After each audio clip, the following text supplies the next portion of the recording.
Order. On Monday, the 17th of March, I informed the House that there would today be an opportunity for honourable and right honourable members to pay tribute to the Right Honourable Tony Benn. Mr Dennis Skinner. Yes, Mr Speaker, I hesitate to join in this business because in many ways I thought of Ben in the early Labour Party conferences as somebody that, unlike those of us that came from the trade union movement, as being part of the English radical dissenting left. And he was at that time a member of the NEC, and I think there were some significant changes that took place in the early 70s that changed his life. I may be wrong, but in early 1970, when I came to Parliament, we had about 5 or 6 years of constant demonstrations. And I used to go on these demos, and there would be a gang of people from the TUC. They were all recognisable, and I'm telling Tony Benn all about this. And then I went to Pentonville, and there were 6 dockers in jail. And they were in jail because the Industrial Relations Act had been passed, got royal assent, and they had been on a picket line and they weren't supposed to be there. So I went to Tower Hill with Eric Effer, and then Eric said, "Are you coming back to Parliament, Dennis?" says, "No, this is the most important demo I've ever been on. The TUC have declared a day of action. Who knows what will happen at the end?" And off I went. I told Tony Benn all about it, and the following day I told him, and he said to me, he says, "You know, they might have to get them out." And I thought, well, it's asking a bit too much, but I did repeat it to Eric Effer and Stan Holm. And I told him, I says, "Those 6 dockers will be at Strangers Bar tomorrow night." Thought I'd embellish it. And they were. The official solicitor had to go to Pentonville jail and get them out. Is there any wonder that a dissenting English radical began to change his mind a little bit more? That's what really happened. And then the miners won in 72, and then they won again in 74, and we marched again, and Tony said to me, as the Daily Express in Fleet Street were cheering from the windows, yes, I said it right, the Daily Express. And Tony says, "Look at them at the Daily Express." I said, "Yes, sadly it's not the owners, Tony. It's Sogat and Nat Soper." They were heady days.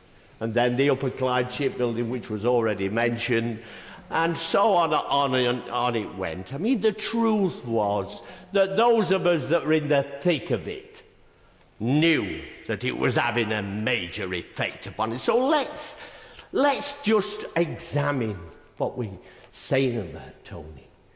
He was shaped by events all his life.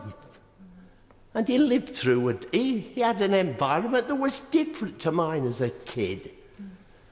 But then, as I say, it all changed. And then I got elected to the National Executive, and he would come armed with amendments every month. I didn't have to bother writing amendments. They were already displayed and distributed to the 6, 7 or 8 that might be allowed to read them. He was a clever man as well, wasn't he? That's what he was. He was clever. Industrious. He'd got all the abilities, and I used to say to him, "By the way, you know, Daddy, put that in the diary tonight." And he actually did on one occasion. He got fed up of hearing me. He said, "Skinner said I've got to put this in the diary." So I had some enjoyable times with him. Most of the time. Almost all of the time. He was very intelligent as well, you know. He knew all about loads of subjects. I mean, he had a pager before MPs had them. He knew all about technology. Wasn't just Concorde, you know. He knew about it. He could probably have built it. He had a mobile phone before anybody else, and he's talking a language that I still don't understand. He could have built a computer. Yeah, he was very knowledgeable, except he didn't know much about competitive sport. I finished up at the Labour Party conference, I think it was down at Brighton. He says, "You're late." I said, "I know I'm late, Tony. There was a reason." He said, "Yes, it was a Tory mayor and you didn't want to be here." I said, "Well, that's part of it." I said, "But the most important reason is that I'm watching Cram and Elliott on the telly, in the mile of the century, as they said." He says, "Cram and Elliott, are they your delegates?" I said, Tony, I says, "Do you know Ayrton Senna? Because I watched him win the Formula One." Ayrton Senna, who's he?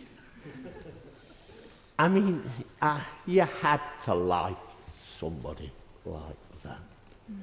Somebody that kept all the lists of all the results of everything. You didn't have to go far to find out. Now we look for things on the computer and I could ask Tony Benn and he would tell me. So I had a lot of enjoyable times with him. And he was industrious, he was clever, he was a great diarist. He had a lot of qualities that all of us in our hearts really admire, don't we?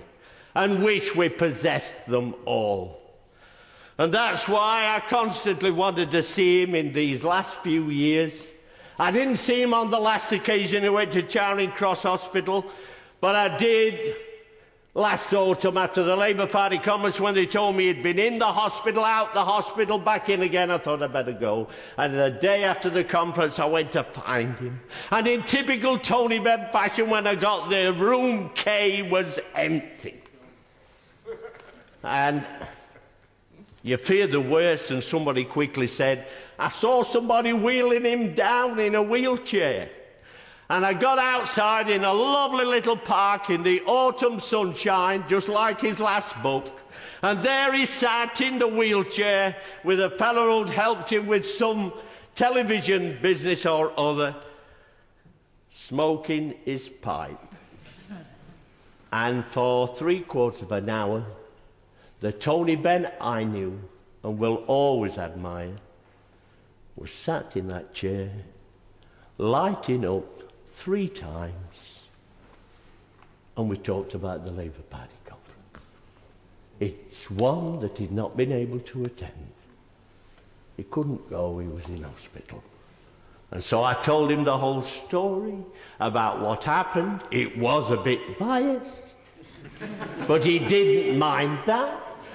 He expected it from me. Yes, that was the Tony Benn I knew.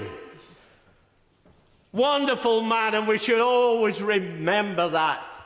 And as for the longest suicide note in history, let me put that to bed as well. The left had lost control by 1983 on the executive. Check the facts.